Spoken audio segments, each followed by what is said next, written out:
The 2023 Nissan Ariya Evolve Plus front-wheel drive with the big battery, 87 kilowatt hours. It's actually 91, but they only let you use the 87.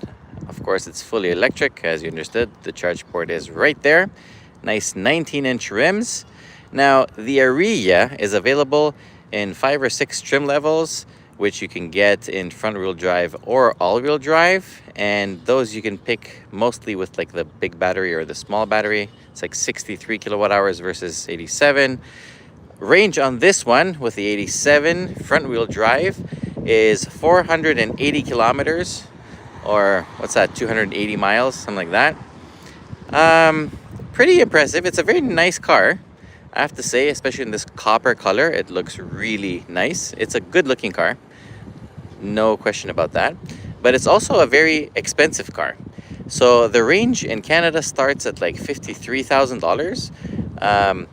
The entry level one has not as much horsepower as this one. Even I think it's like 213. This was 238 and 221 pound-feet of torque. There is a more powerful model, that's the E-Force whatever, with 335 horsepower and 413 or something like that pound-feet of torque.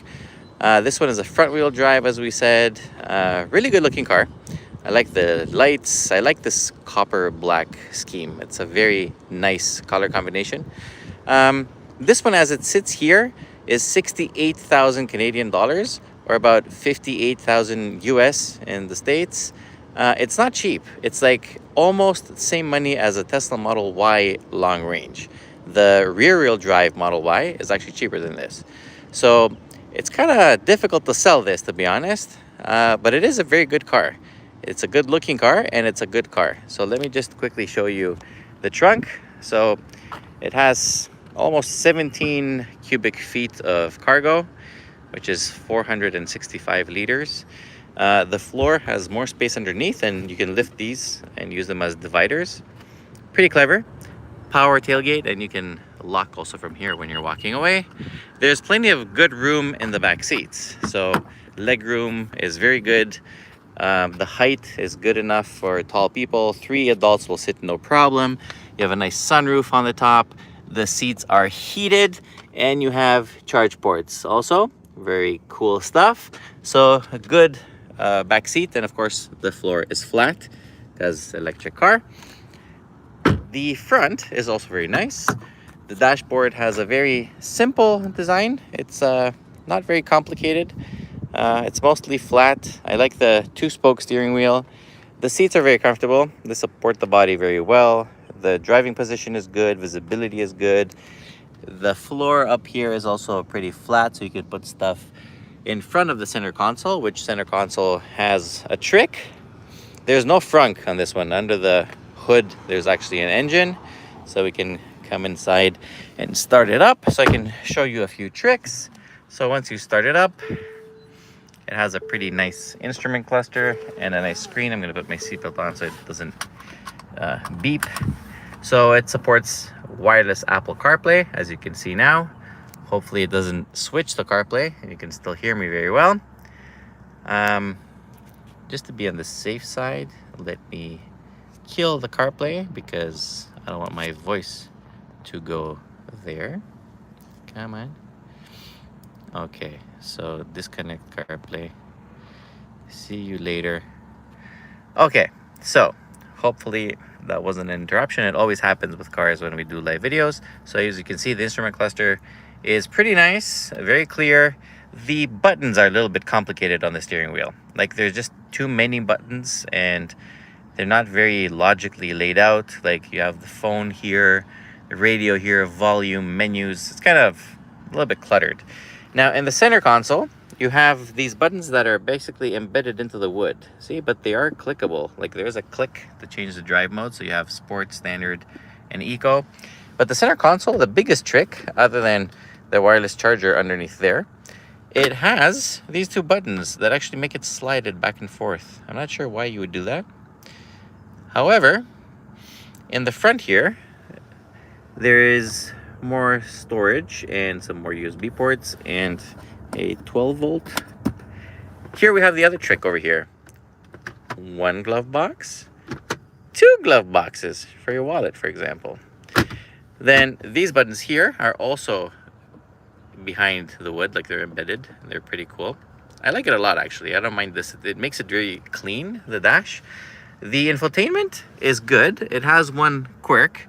If I go to the side here, you're going to notice that there's a very thick glass that covers the screen. Like, my finger is like a good ½ inch away from what I'm pressing.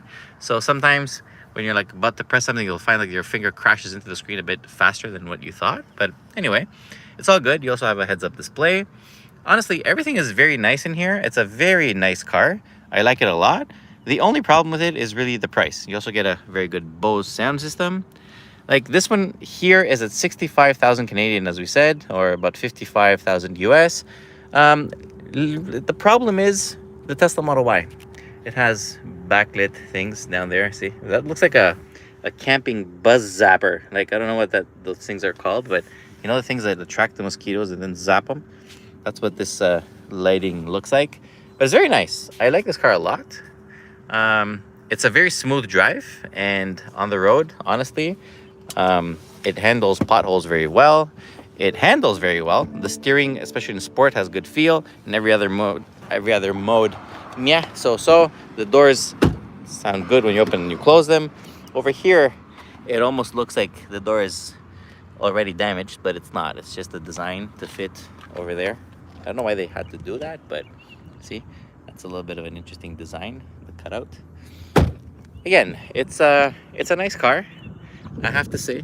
I love the color combination and everything. This black and copper looks really nice.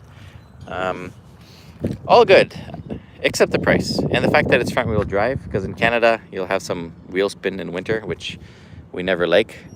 In other countries, like warmer climates, it shouldn't be a problem whatsoever.